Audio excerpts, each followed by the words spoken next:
Merry Christmas, legends.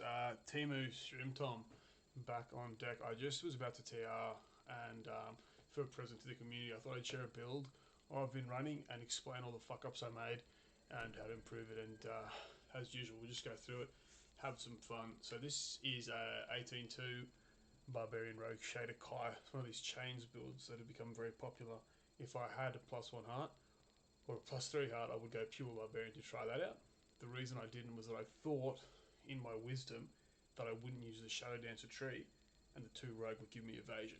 However, the Shadow Dancer tree is just undeniable. So, more about that in a minute.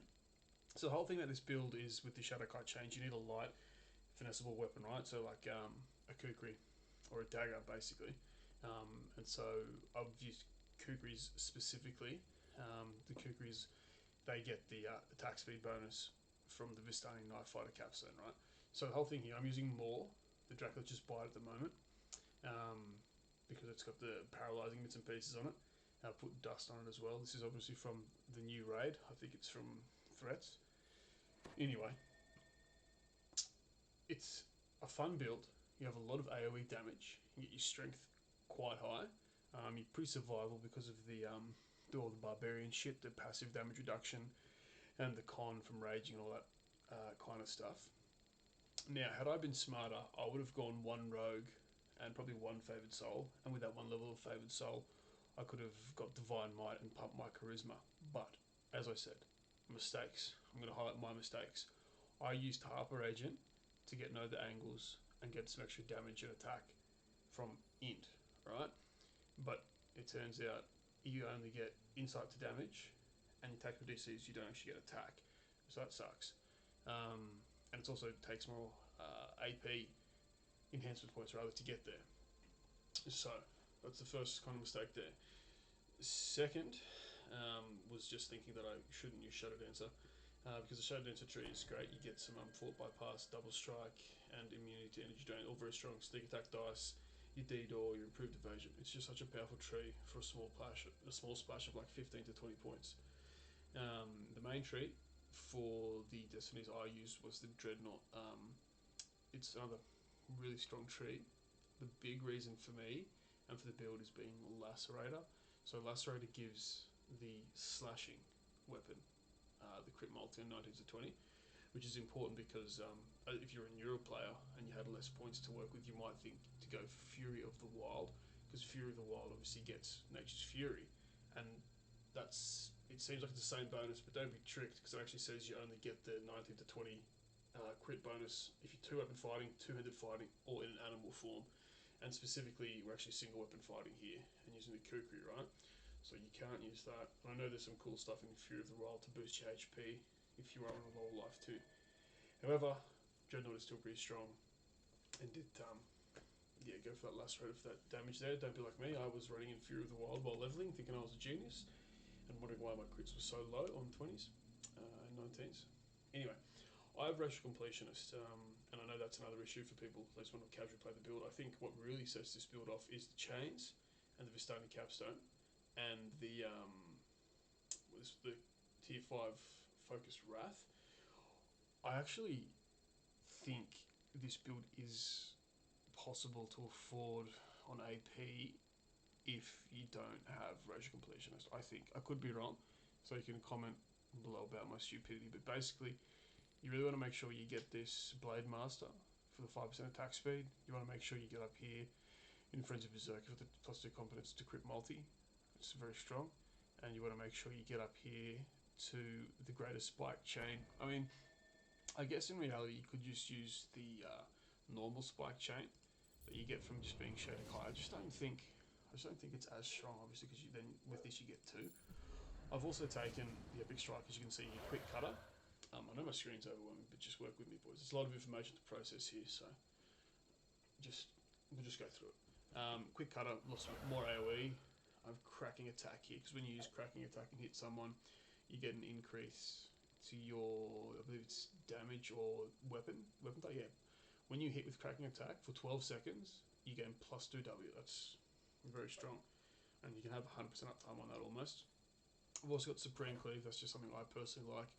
I don't like using Blood Tribute. That's just that's a personal preference. You can obviously use it to very strong, increases your survivability and great for leveling. With that in mind, this Raging Blows also has like healing or hurting as a second option, which makes you heal periodically. It's pretty strong as well if that's more your flavour. If you don't want the weapon damage, you prefer the survivability, you can go down that route. There's small changes there. If you use a +1 or 2 or 3 heart to become pure Barbarian and you had all the past lives and stuff, you can go up here and choose if you want Storm's Eye, I guess, instead of this. But I feel like Blade Master is better than Storm's Eye if you're going pure. I mean, there's an argument to be had there. Not sure. Anyway, you probably just like take a screenshot or zoom in on this. I'm not sure if you can see it. You don't have to copy this. This is a lot of preference related stuff. I tried to get my double strike really high and strength really high, and it's all like a focus on damage, with survivability just being kind of supported by all the past lives and gear and bits and pieces. That's just how I want to play. You can see my PRR and my MRR are quite low. Additionally, with evasion, you need to wear light armor or cloth. I didn't have a light armor or cloth armor I wanted to wear, so I'm using a medium armor because it increased my MRR. And like I was just finding that evasion, it's really good sometimes, and it didn't bother me not to have it other times. So I'm running medium. But if I had a good light armor, I probably would wear it. But you should, so you can evade things. You can get decent enough saves, and you can, or probably don't wear cloth. It's not very good for this kind of build, in my opinion. Obviously, there's an argument there as well. So I'll just quickly run through the gear I'm using at the moment, understanding that Lemortia being the new pack, right? All the gear's there, but it's just so, I think it's prohibitively expensive.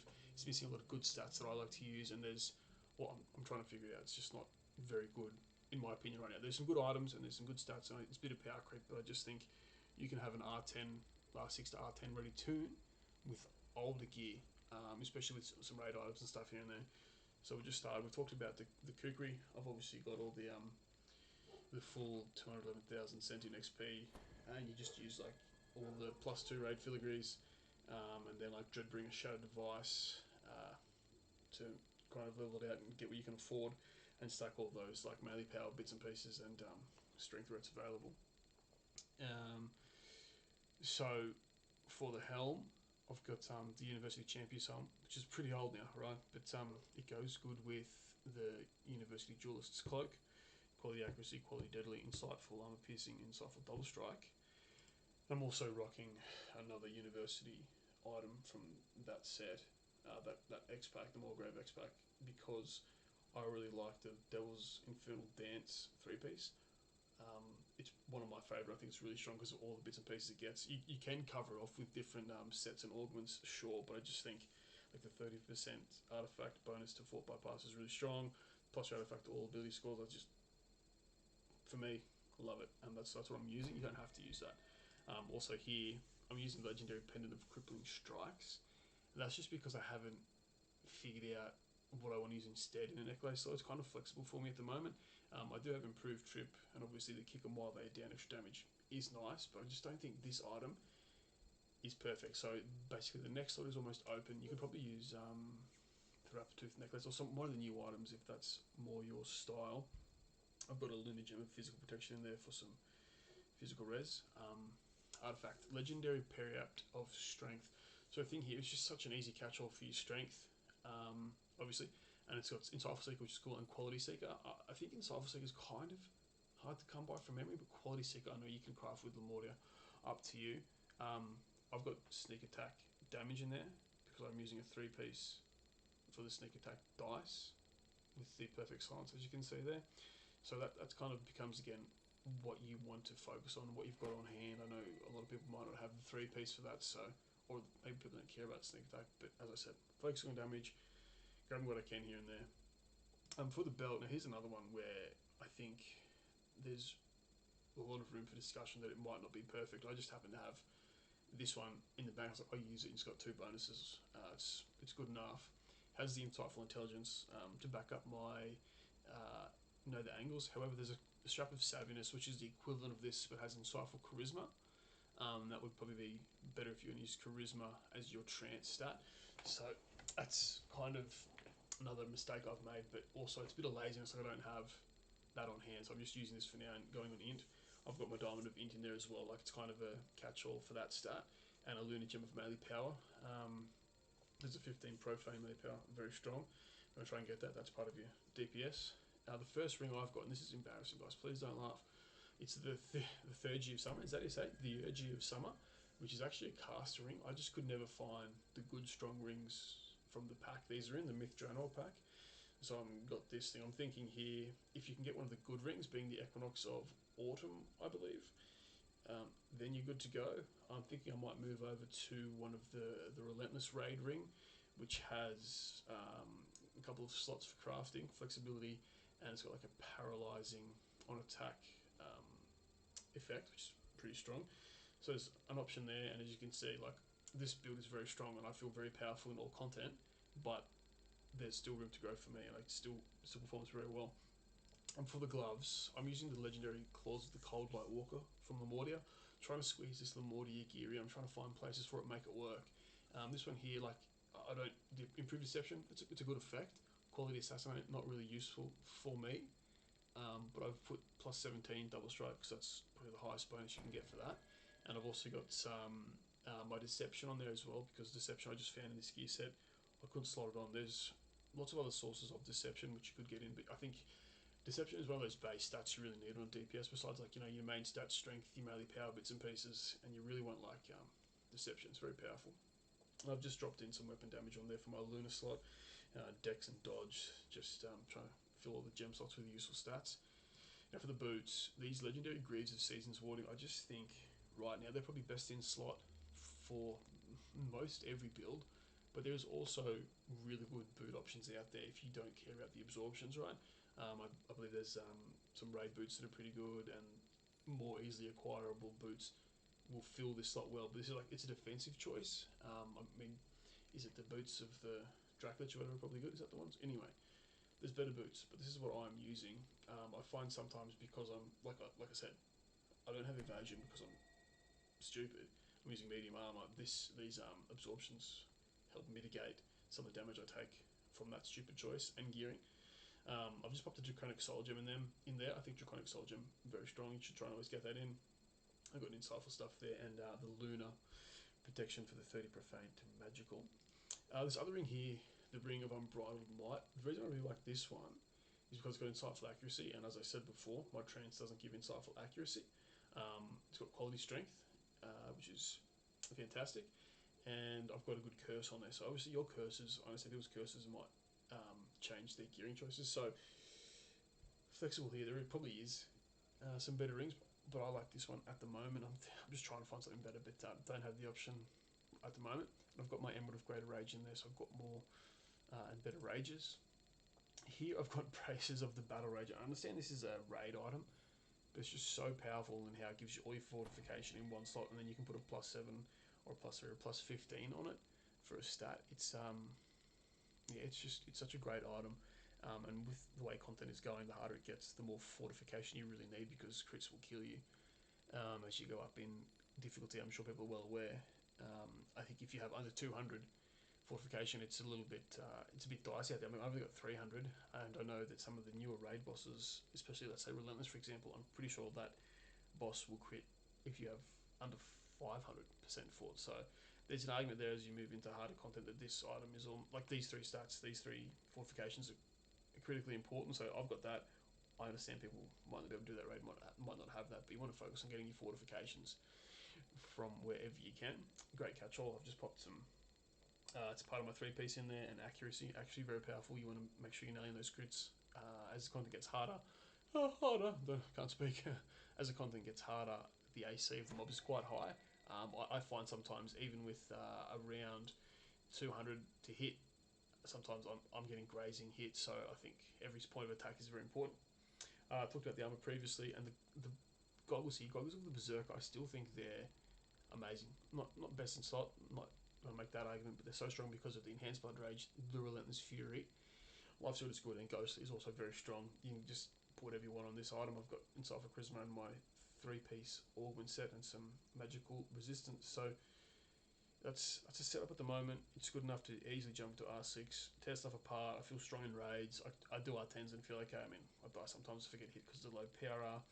There's room for growth. Saves aren't great. I get my strength pretty high. It's a good fun build. If you can try it, I suggest you do if that's what you're into. AoEs and melee. Having AoE to clear mobs fast is really really good for efficiency. Getting through quests. The single target and the attack speed is really good for single target DPS as well. There's plenty of options and different moves you can use to do and increase your damage. And basically, what I do, just to give you a preliminary rundown of how I manage some of the boosts and buffs in a quest. I start with the Vistani Fortune because sometimes you get stats from that. That's cool. And then I use this legendary Severed Tentacle to give myself some extra strength. Then I rage from there. You should probably use Primal Scream before rage. Get extra con, makes it last longer. Switch back, and then I use the angles. If you had a swap to get more in, you could use that. That's just not me. And then sometimes I'll swap to my it's called the Prowess swap. Use my bursts back to my main weapon. It's a lot of shit. Use my Death Frenzy as well. Try to start every combat with a rapid slash if I can't hit something with it. And I'm basically good to go. I've got like 120 strength here at the moment, which is pretty good. I think gets my to hit quite high. Use whatever boosts I have to. Sometimes I'll use Action Hero. You got dodge, uncanny dodge, and all the other buffs and stuff you get from using like cracking attack and all that jazz. It's very strong. Got an apple here for some more stuff. Sometimes I'll Madstone if I'm in the mood, just for more strength and con. So there's plenty here. I'm probably going to TR out of this build, but it is. I think it's pretty powerful right now. I'm not going to say it's meta. There's better builds out there, but it's a lot of fun. Survivability, damage, efficiency, flexibility. It's got it all. If there's anything you think I've missed in this build, which I probably have, feats. You can let me know what you would do. These are my epic feats or destiny feats rather here. I've taken Titan's Blood because I originally thought I was going to need more HP for harder content. It is handy, but I've found that I could probably drop it a bit lower and be okay. You need to take perfect single weapon fighting, that whole line. I've got Harbinger of Chaos because it gives me some double strike guarded actions because, in my opinion, you boost quite often and taking 20% less damage for 6 seconds every boost really increases your survivability. You could almost, as I said, I could almost drop Titan's Blood, and guarded actions could be the way that I kind of increase my survivability. Put double strike here, 5% double strike. I've got blinding speed here because I am lazy. You do not take this. You want to just get your speed from somewhere else. Don't take this. This is a laziness thing. I just couldn't be bothered to pay for a swiftness gem. I think I might even have one now, and I just haven't changed feats. So yeah, as I said, any idiot can do this. Eerie Aim, really strong new feat, plus 10 attack. We talked about how important attack is, and your plus 5 dodge bypass, very strong too. I took the epic Barbarian damage reduction again with survivability in mind. Moving away from that whole mantra of DPS, I just like try this out and see how much of a difference it make. I can't really tell how impactful it is, but it seemed cool at the time. Overwhelming critical, pretty obvious one. And patience. You get so much attack speed in this build. I really think patience is almost the negative is almost nullified. I think there's an argument and maybe even some maths around how the 10% attack speed isn't as strong as a crit multiplier, but I feel I feel like the crit multi is better. And I like to see big numbers, right? Bigger number better is my argument. And it's probably completely wrong. Sign of Arborea, it's kind of obvious here. The melee power is really strong, right? And the enhancement to your weapon. I understand that the sign of the Shadow Plane, is it Shadow Plane? With the 6d6 sneak, I mean, that's cool. I just don't think it really works for this build, and Arborea is the way to go. Yeah, ignore my past lives. I don't really help us too much here. Yep, Barbarian Rage, bits and pieces. There's a single weapon fighting line, offhand versatility, because I'm not using anything in the offhand, because you get the increased multiplier contribution. That's very cool. No favourite awards here, so there's anything else. I got improved trip from my Destiny. I didn't actually get that. I think power attack is the best. I just, I'm pretty sure with precision you can't even rage. Is that correct? So power attack it is. There's no argument there, in my opinion. Improved critical slashing. Understanding a kukri is a slashing weapon. If you use daggers, you've got to use piercing because daggers are piercing. Keep that in mind. Spike chain, obviously racial, and that's it. That is really the crux of the build. For skills, I think I used I think a bit creative and tried to do traps on the side and got my stuff all pretty high. I just it, this for this build, I really think skills are what you find important. I focused on UMD and then all the rogue stuff and some intimidate and balance. That's just how I like to play. But yeah, focus on whatever you like really. If you want to try and squeeze in trapping, go for it. It's pretty detrimental. You have to get out of rage to use it. So yeah, your mileage may vary. Anyway, thanks for listening to me ramble for 20 minutes. Merry fucking Christmas, DDO. Love you guys. Love the community. Beer soon.